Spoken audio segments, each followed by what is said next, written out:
안녕하세요. 한국어사 수업을 맡은 아스마라고 합니다. 자, 이번에 고대 한국어에 대해서 이야기해 보겠습니다. 특히 시대 구분과 차자 표기에 대해서 iyagihe 볼 것입니다.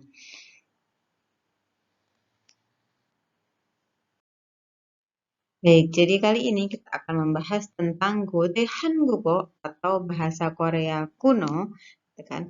Yang mana pada kali ini kita akan membahas tentang Shide Gubun atau pembagian masa dalam sejarah bahasa Korea, lalu tentang Chaja Pyogiwok, jadi penulisan Chaja Pyogi, dan Munon Jaryo atau literatur yang digunakan untuk meneliti bahasa Korea kuno. Ini adalah literatur yang digunakan untuk pembuatan konten mata kuliah kali ini. Baik, yang pertama tentang Hangugosa Shidegubun. Jadi di sini kenapa menyebutnya Hangugosa? Karena sebagai orang asing menyebut bahasa Korea itu Hangugo. Tapi bagi orang Korea sendiri mereka menyebutnya Gugosa. Gugosa Shidegubun gitu. Jadi pembagian periode sejarah bahasa Korea. Gitu. Jadi sejarah bahasa Korea itu periodenya ada apa saja sih gitu. Tahunnya kapan, dari kapan, lalu berlandaskan apa gitu. Sehingga lalu bahasa Koreanya yang berbeda itu apa.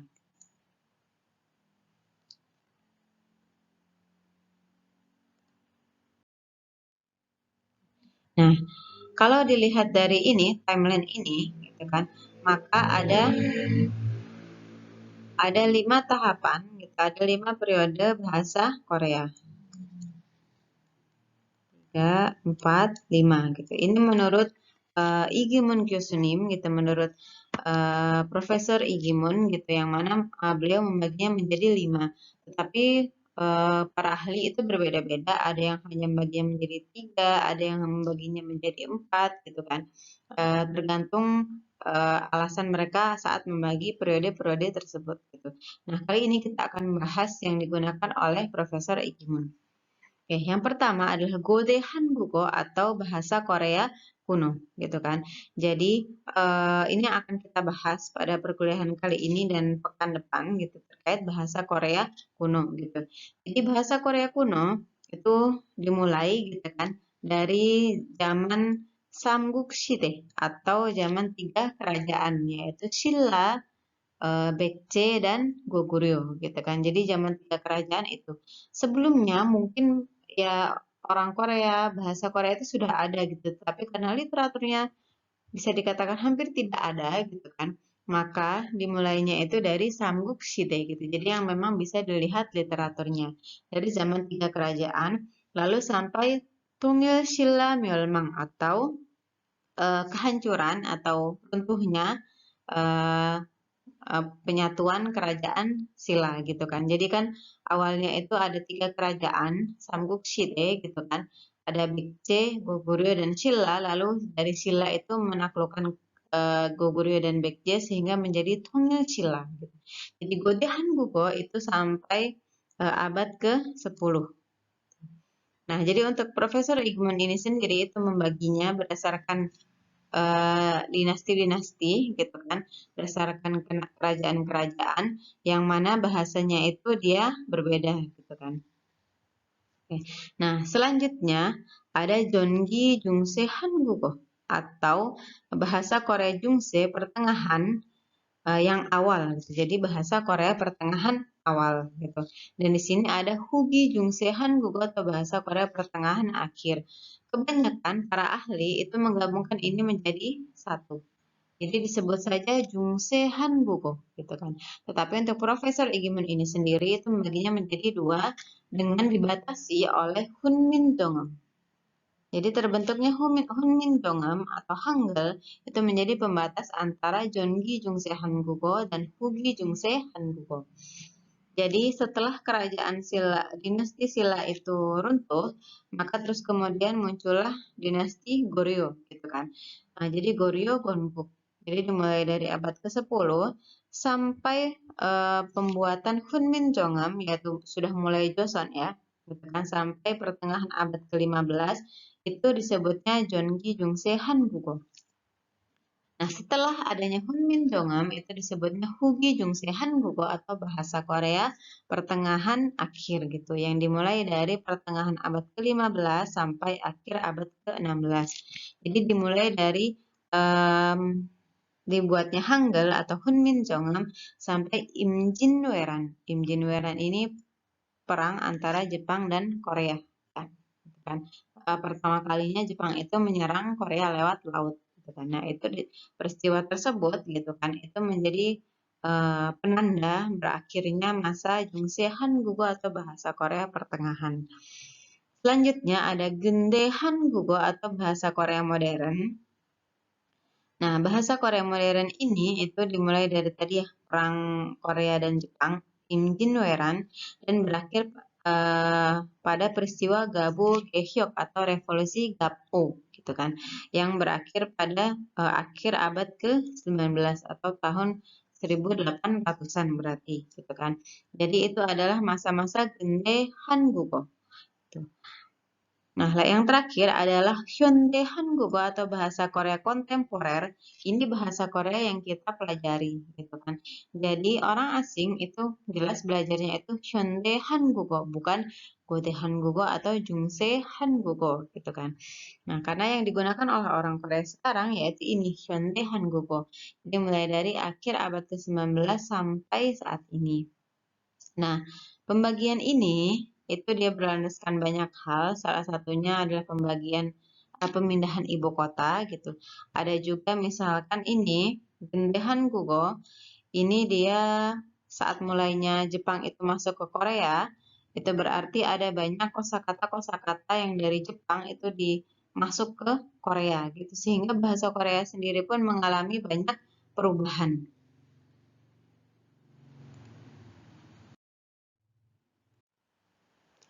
Baik, kalau kita lihat peta ini peta saat masih zaman 3 kerajaan.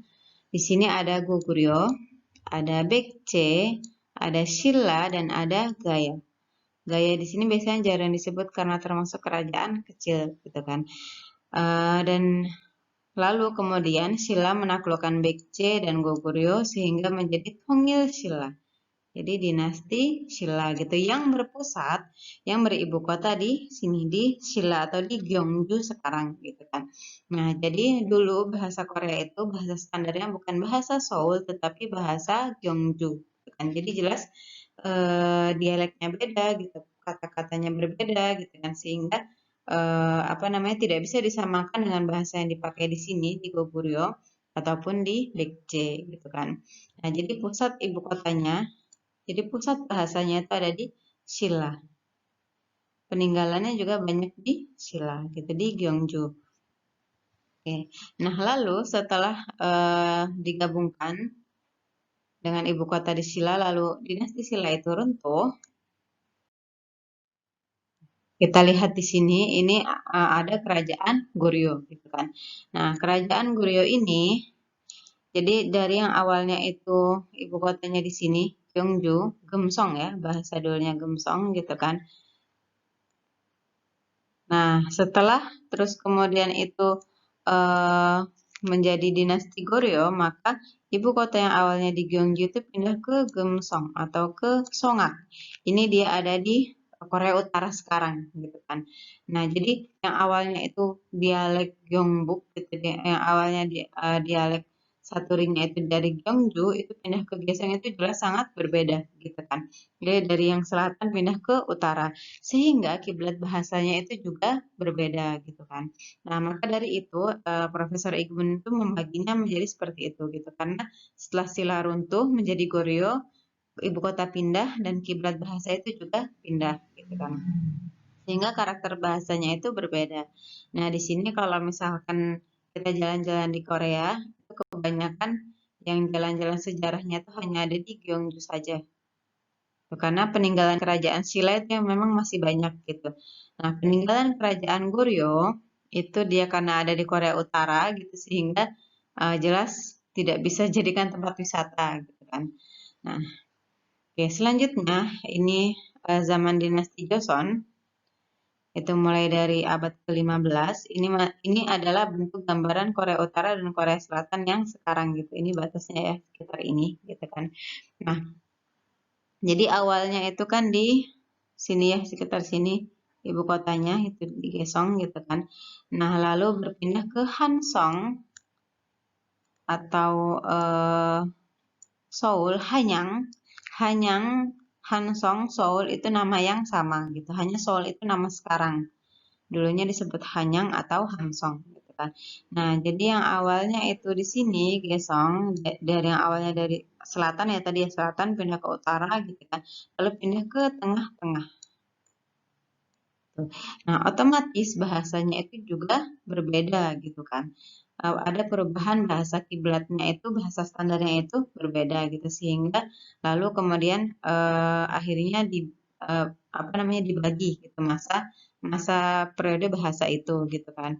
Lalu jadi kalau yang sudah masuk ke gendehan Gugo itu karena terus kemudian ada invasi Jepang ke Korea dan ada banyak kosakata Jepang yang masuk ke Korea sehingga bahasanya juga berubah gitu ya. Jadi penandanya di situ gitu kan.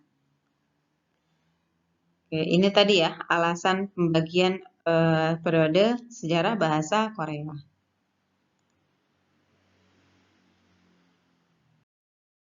Selanjutnya kita akan membahas Chaja Pyogibob atau penulisan Chaja Pyogi.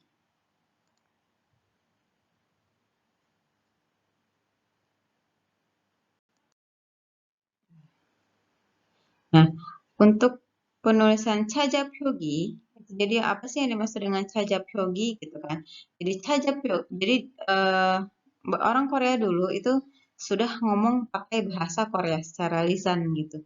Tapi untuk tulisan mereka tidak punya tulisan secara khusus gitu kan. Tidak punya tulisan yang benar-benar merepresentasikan bahasa mereka gitu. Sehingga mereka meminjam dari Hancha untuk menuliskan bahasa Korea gitu. Jadi Hancha itu bunyi, Hun itu makna gitu kan. Itu dipinjam untuk menuliskan bahasa Korea. Kenapa di sini ada yang bunyi dan makna? Ada kalanya suatu karakter Hancha itu bunyinya misalkan A, yang itu sama dengan bunyi dalam bahasa Korea juga gitu. Jadi karakternya dipinjam itu hanya untuk bunyinya saja gitu kan. Tidak memperhatikan maknanya. Sedangkan Hun makna, jadi dalam karakter Hancha itu ada makna A, jadi bunyi dan maknanya itu dipinjam sekalian gitu kan. Seperti misalkan San. San itu dari Hancha, karakternya dipinjam, bunyinya San artinya gunung gitu. Nah, itu sekalian dipinjam gitu kan. Nah, itu untuk menuliskan Hangul atau bahasa Korea. Jadi karena mereka tidak punya tulisan, akhirnya minjem nih. Sama seperti kita, bahasa Indonesia itu akhirnya kan memang bahasa Melayu ya, gitu. Itu akhirnya meminjam dari bahasa Latin. Setelah sebelumnya itu mungkin menggunakan bahasa Arab Pegon, bahasa huruf Palawa gitu kan untuk menuliskan bahasa kita. Jadi sama kasusnya sebenarnya.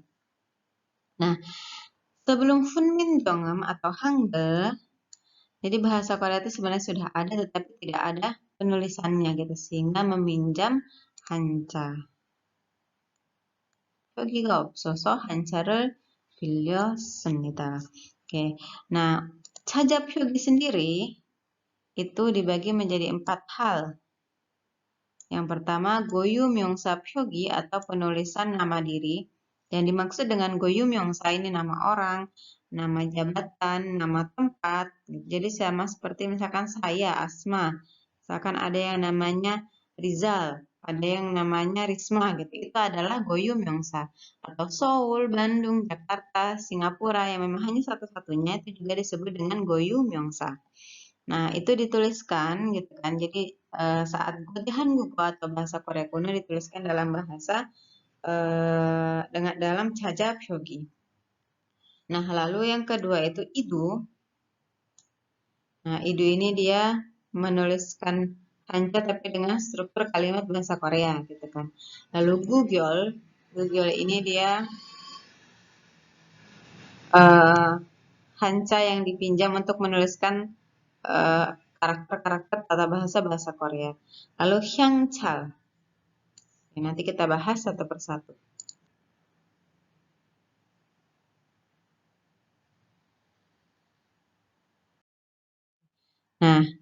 Goyumyongsa pyogi atau penulisan nama diri, ini biasanya ada 3.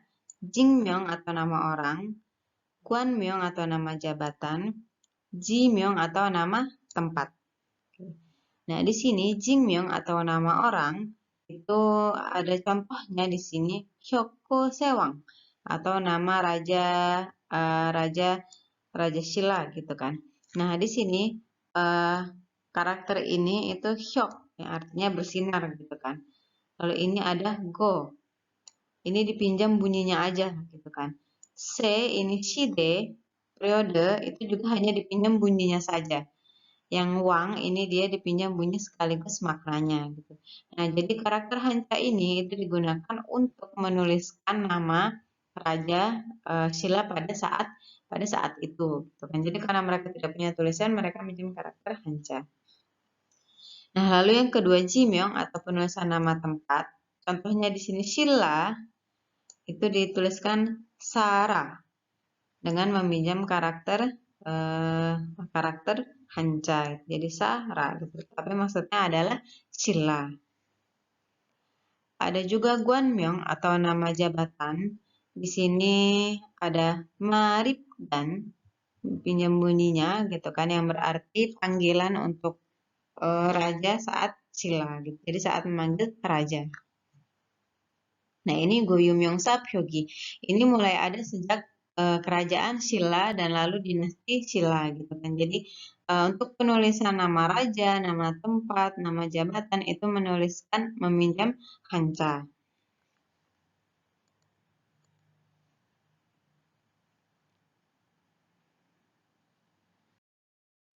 Lalu selanjutnya ada Idu.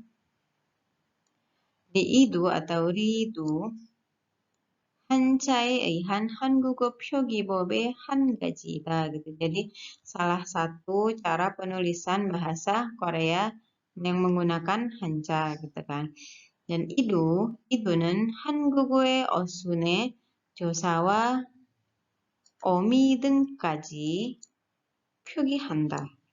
Jadi kalau tadi Goyumyongsa Pyogi itu cuma ya karakternya dipinjam untuk menuliskan nama tempat, nama orang gitu kan. Tapi kalau Idu itu dia sudah bentuknya kalimat. Jadi karakter Hancha dipinjam untuk membentuk kalimat bahasa Korea, yang mana bahasa Korea itu punya partikel dan punya akhiran josa dan omi gitu kan. Nah, itu juga sekaligus dipinjam Hanchanya untuk menuliskan itu. Nah, ini gitu kan disebut dengan itu. Nah, di sini ada eimibu atau yang memang berarti makna gitu, itu biasanya benar-benar diambil dari karakter Cina baik bunyi maupun maknanya gitu kan. Jadi misalkan tadi san gitu kan atau wang tadi ya. Atau misalkan D besar gitu, itu benar-benar makna dan bunyinya dipinjam gitu. Tetapi di sela-selanya, jadi bahasa Korea kan ada partikel, ada akhiran, ada lain-lainnya gitu yang memang dia bersifat sintaksis atau unsur-unsur kalimat itu dituliskan dengan karakter Cina gitu kan, dan biasanya hanya dipinjam bunyinya saja. Jadi ada karakter ini nih, karakter Cina ini dia bunyinya A. Oh ya dipinjam nih sama nih kayak bunyi partikel A gitu kan. Jadi dipinjam gitu. Perihal maknanya apa mereka tidak terlalu peduli karena hanya meminjam bunyinya saja. Nah, selanjutnya 한자어와 차자표기의 고유어가 혼용된 특이한 형태의 문장으로서 차자표기를 제외시키면 문맥이 이어지지 않게 됩니다. Jadi kalau misalkan apa namanya 차자표기 ini gitu kan, itu dihilangkan dari kalimat tersebut gitu. Jadi misalkan partikelnya tidak ada gitu kan, maka tidak bisa baca gitu. Karena apa? Karena susunan kalimatnya susunan bahasa Korea yang dimana predikatnya di akhir. Itu sangat jauh berbeda dengan bahasa Mandarin yang predikatnya ada di tengah gitu kan. Nah, itu jadi kalau misalkan dibiarkan seperti itu ini jadi tidak bisa dibaca, nggak ngerti orang gitu kan. Contohnya di sini, ini ada Wonmun atau teks aslinya yang dia berbahasa Cina, itu hanya ada B, Bun, Kuk. Oke, jadi satu karakter, satu arti gitu kan. Tetapi idumun atau dia teks idunya itu dia menjadi sepanjang ini karena disesuaikan dengan kalimat bahasa Korea gitu kan. Jadi bonguknya tetap sama nih. Tetap sama dengan ini. Lalu di sini ditambahkan untuk partikel partikel objek gitu kan. Nah, lalu di sini B-nya sama ya. B-nya juga sama ini. Nah, lalu ditambahkan ini sampai hago. Nah, hago yang ini, nah ini dia meminjam bunyinya saja gitu kan. Jadi dengan tulisan idu ini, kalimat idu itu sudah disesuaikan dengan susunan kalimat bahasa Korea gitu.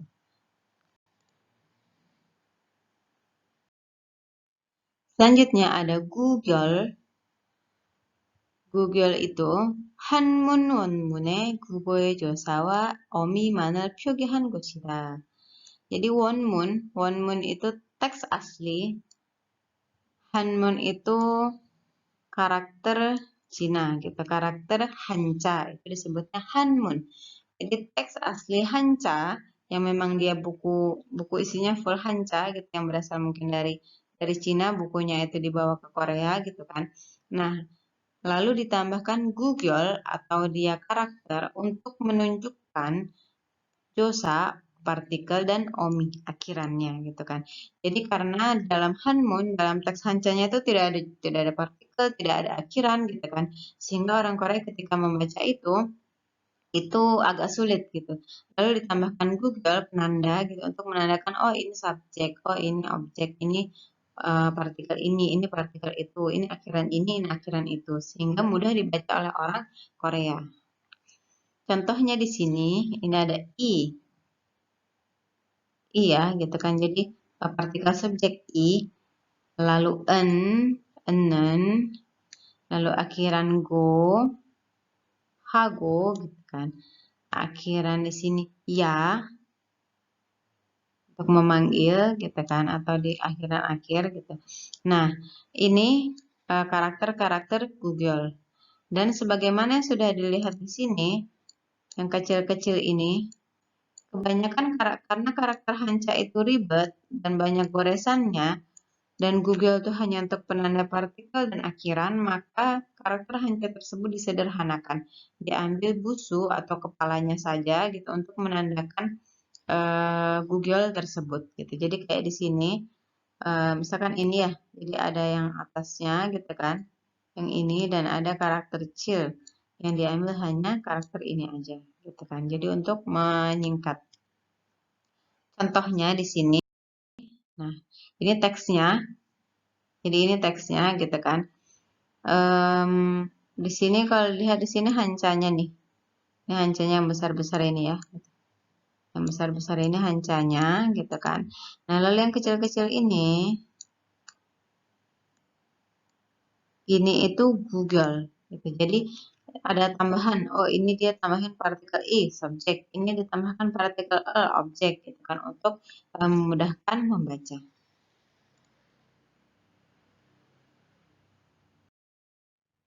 Selanjutnya ada hyangchal. Jadi yang disebut hyangchal itu adalah kata-kata yang digunakan di hyangga atau puisi lama Korea gitu. Jadi hyangchal itu kata-kata yang digunakan di puisi lama Korea gitu. Dan kata-kata tersebut itu menggunakan hancha, meminjam bunyinya ataupun artinya gitu.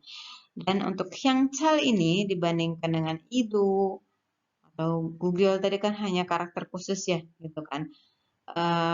Lalu goyum yang sapyogi tadi kan cuma kata yang ditulis dengan hancha. Nah, hyangchal ini sudah merupakan kalimat yang lengkap, yang dia lebih terstruktur gitu kan, yang menggunakan hancha gitu.